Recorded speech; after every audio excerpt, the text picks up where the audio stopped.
Predstav si, čo všetko by sa zmenilo, keby chute prestali riadiť tvoj deň.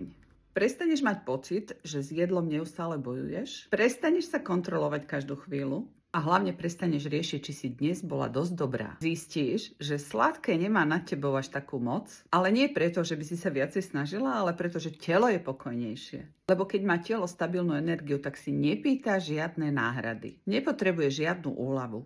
A vtedy sa začnú diať dôležité veci. Rozhoduješ ty. Nie chuť a ani impuls. Ty. Jedlo prestane byť odmenou, úľavou, trestom a stane sa úplne bežnou súčasťou dňa. A práve tu si veľa žien začne uvedomovať, že problém nebol v nich, ale v tom, že všetko chceli riešiť silou. No a keď chute prestanú sabotovať chudnutie, tak potom to chudnutie je príjemnejšie, pokojnejšie a samozrejme dlhodobo udržateľné. A presne týmto smerom ideme od boja k spolupráci a pochopeniu tela. Konkrétne riešenie aj tohoto problému nájdeš v mojej facebookovej skupine Unikat Lifestyle. Pozývam ťa, pridaj sa